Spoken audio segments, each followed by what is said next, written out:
Spirit Radio, Dan Style. Yeah, that's be me. Dan is here with you. Again, if you would like to join me, please subscribe to my channel, Spirit Radio. Actually, it's Dan Radio Style. One of these days I'll get that straight, right? I don't know. It's like show 15, and here I am still like, I don't know what the name of my channel is.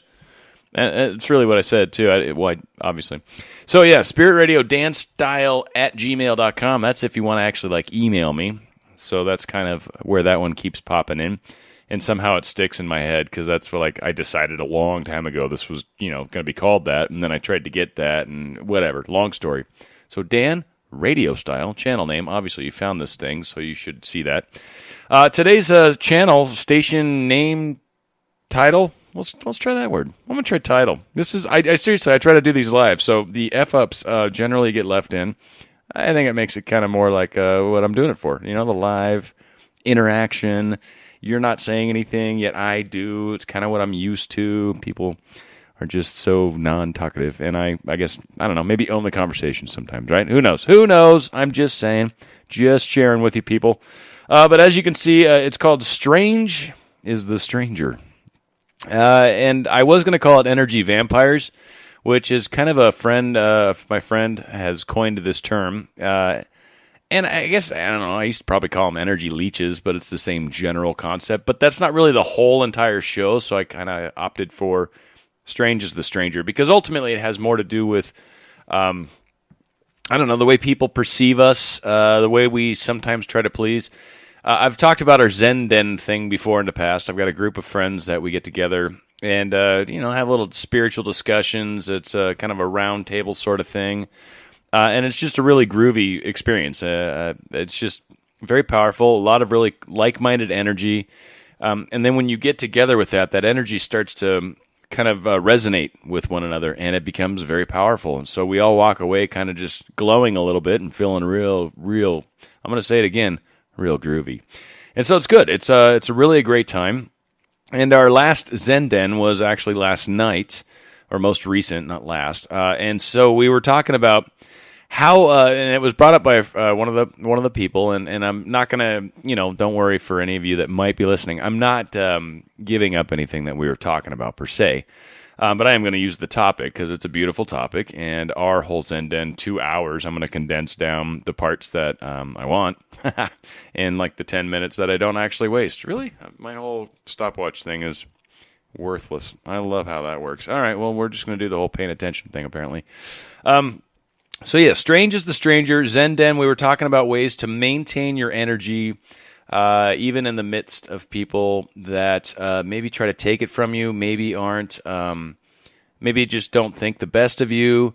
It was a little more complex a topic too, and that sometimes we hang out with people where we maybe we act differently around certain people. Maybe some people were a little more funny. One thing I do sometimes, my older brother and I, we can be very, very crass. We have such a disgusting, dirty, nasty sense of humor, and it's beautiful. Love it. His wife and his children certainly can appreciate who we are. We're very comfortable around each other in that regard, and I think both of us just really enjoy it. But that's not like who I am all the time. Well, okay, I am that all the time, but that's not how I necessarily perceive or project myself to everyone else. But yeah, I'm a dirty guy. I think all sorts of dirty thoughts. I just try to behave. That's all. But yeah, it's about the people, maybe the church thing is a great example. When you're kind of in the church crowd and you're trying to be, very, I don't do bad things. I don't think bad thoughts. All that. Of course you do. Everyone does. We all think bad thoughts. Even though I'm hanging out with my church friends, I'm not talking about them. I'm not like, oh my God, let me tell you about this horrible thought. I wanted to just punch this person in the throat. No, we don't share those kinds of things when we're hanging out with that crowd. So it gets into that whole concept of how we oftentimes aren't, I don't want to say real. It's more, the topic was more about how we're very multidimensional. We're many, many, many layers, many aspects of one person is who we are. We're complex. Maybe that's a better way to say it. So strange is the stranger in the sense that strangers are oftentimes one of the things that make it very difficult for us. We're constantly trying to be, I don't know, something we're not. Maybe we're trying to be on our best behavior. It's funny. I've got friends that are like, Dan, you're single. Why are you single? You ever thought about online dating? Yeah, I've thought about it, and no way in hell. And let me explain why. It's twofold. One, spiritually speaking, if the universe slash God slash spirit slash my higher self slash whatever cannot bring a real live human being into my world, then I don't need one. I shouldn't have one. It's not proper. I'm not ready. Whatever. I'm sorry. I know the way today is and blah, blah, blah, blah, blah. If it can't happen in the real sense of how spirit works, I don't think it should. Okay, first. Second, I'm not having issues meeting people. I'm having issues meeting good people. So oftentimes for me, it's like I don't want to have to go out with someone 5 times to figure out, yeah, no, this isn't going to work. It doesn't work that way. That's just not groovy. That's not cool. It's a waste of time, waste of energy, waste of money in most cases. So we do a lot of strange things in the presence of strangers. So we're getting into the nuts and bolts of this whole discussion, I guess. People's perception of us is key. Now, there's a few points to this that I think are kind of important caveats, maybe asterisks, if you'd like. Do they know us? Really? I mean, seriously, do these people know us? These strangers. I'm calling them strangers. Obviously, if they're like great friends or very, very close friends or significant others or children or whatever the case. Even children's actually kind of a funny one because we even talked about this last night, how a lot of times as a child in a parent relationship, the parent doesn't really tell the child all the crazy stuff going on in the parent's world. Like, we're struggling with money or we're financially having a hard time or mommy and daddy are fighting, You don't share that with the child, right? The child is just like this innocent, beautiful little thing. And you don't want to corrupt its poor little brain with all your horrible things. So you let it kind of learn that all on its own. Oh, yeah, life's got all sorts of fun things waiting for us as we grow. It's fantastic. So, yeah, that's part of that. But they don't really know who we are. Getting back to the stranger thing. And really, I think one of the most important questions, meaning when a stranger kind of goes, oh, you're like weird, or you're mean, or they're being very critical, or they decide that they're going to judge something you've done and maybe dislike it, maybe dislike you because of it, whatever the case is. Do they really know you? That's really, seriously, it's a question all of us need to ask. Do they really know you? Have they spent any time with you, or are they taking this 5-minute soundbite out of context? We do this a lot in the media. It's fantastic how it works. Like I'm in the media. I love how I put we in that. Maybe one day. Who knows? It used to be, right? But we do this. We'll take a we'll take a long interview and we'll cut out the parts and cut it up and put it in the order we want it and make them sound either good, bad, or just horrible, right? And there's all sorts of examples of this out in the world right now. So again, it's kind of how you do it. You can take little bits and pieces of what someone says because you didn't hear the whole conversation, or you're eavesdropping and you didn't hear it all.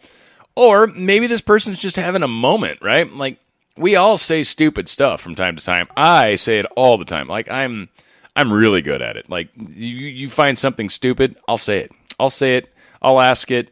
I'll beg the question because, I don't know, I'm not really afraid to upset the apple cart or rock the boat or any other cliches that I might be able to come up with in a short period of time, none of which seem to be coming. So yes, are we doing our best is really a very, very super important question. And I want everyone to really ask themselves that, every time anyone's like, oh, I don't know, so-and-so thinks I'm a jerk and I don't know, I'm going to get all bummed out on myself. Are you trying your best, man? Seriously, if what they say has merit, if this is coming from someone that you kind of respect, maybe they've got an opinion that does matter to you, okay, well, give it some weight. Listen to it. Maybe there's some truth to it, right? Maybe they're offering you some help, giving you an idea of what you can work on. And then in those cases, you probably are a little more open to the idea that you might have some things to work on, right? But if they don't know you, are you trying your best? If you're trying your best and you truly can answer that question as a yes, then you know what? It doesn't matter what they think. They don't know you. There's an analogy I shared last night, and I think it's a beautiful one. And actually, we even kind of took it to a level of depth that normally I don't need to go with it, but it was very appropriate last night. So one thing, let's describe a house. And for those of you in the Zen Den, I'm sorry, I'm doing this again, whatever. We've got a house, right? And this is for people that aren't in the Zen Den. But if you're standing, say, on the north side of the house, it's like the front of the house, right? And you see like arches and this walkway and this beautiful front door and a light and maybe some lights on the walkway, right? You kind of got that sort of feel for it. If you're on the south side, you're going to see swing sets, maybe some trees, like a backyard, a patio. They got like a barbecue going on. Maybe you're over on the east side and you see fruit trees. Maybe they got some fruit trees planted over on the east side. And of course, the house on the sides tends to be a little narrower, right? And not as many windows, maybe per se, but it's the east side of the house, fruit trees. And over on the west side of the house, again, narrower, but you're looking maybe at rose bushes. Maybe they got this beautiful rose garden over on the west side of the house. My point is, and I think this is really a very valid point, if you're standing and looking at the west side, you're like, wow, they got rose bushes. The house is really cool. They're obviously into roses and very cool. If you're the person that's looking at the south side, you're like, hey, they got swing sets. My God, they must have children, and they do barbecues. They must do entertaining. Fantastic. These people are obviously rock stars. There's no question about it. Or maybe you're over on the east side looking at it. Oh, the house is kind of narrow. It's not very long. They don't have a lot of windows. What, do they never look outside? Yeah, they got some fruit trees. Obviously, these people need fiber. No question about that. Or you're looking at the front, and it's like, oh, it's very ornate, very pretty. I like the arches. I like the walkway. I like the lights coming up. None of these people have a full concept of what the house is. Nobody's really seeing it from its entirety. Not one of these perceptions has like walked around the entire house and seen the magnitude of the entire structure. And then the step we took it further last night is none of these people have actually even been inside the house. And that's actually huge. Like, how many people have you let into your bedroom was the example I was letting last night, right? In your bedroom, that's like your most private, personal space that you have. How many people have actually been in your bedroom? Not a lot. Generally speaking, very few. No, yeah, sure, maybe there's some, maybe there's a few here and there, but not that many. So again, it's kind of that, they've come in the house, maybe they hang out in the living room, right? So you've let them into your inner sanctitude or your sanctimony or something-ness, and so they got a little bit of a taste of what's really going on inside, but they still don't know the whole piece, the whole puzzle, the whole pie. And maybe they've walked around the house. Maybe they kind of get a bigger picture. But again, I think you're grasping my analogy. They may only know a side of you, what you're presenting at the moment. It doesn't mean they know the whole picture. So you really can't get caught up on what some people are thinking or saying or perceiving. We really shouldn't worry about it. For the most part, if we're a good person and we're getting a lot of good thoughts and people tend to like us, maybe for lack of a better way to put it, then that's a good indicator that you're on the right track. Keep doing what you're doing. You're going to get a few people here and there that maybe don't see that, but for the most part, you're on the right track, and life will present you the opportunities to learn and grow. And really the final piece of this whole puzzle, and this is super true, and it's super important for not only for us to remember about people that are maybe judging us, but also for those of us that maybe are spending time judging others or deciding things about others, which I don't think any one of us knows what it's like to walk in another's shoes. I always think that's a good idea to keep in mind. But people see in others what exists within themselves. Meaning, if you see something within someone else, they always make the joke, you point your finger, you got three pointing back at you. It's because it's something within them that you don't like about yourself. You wouldn't even recognize it if it wasn't something inside of you. And the fact that it bothers you is an indication that this is something you need to work on as well. People are mirrors for each other. And likewise, conversely, for the good things.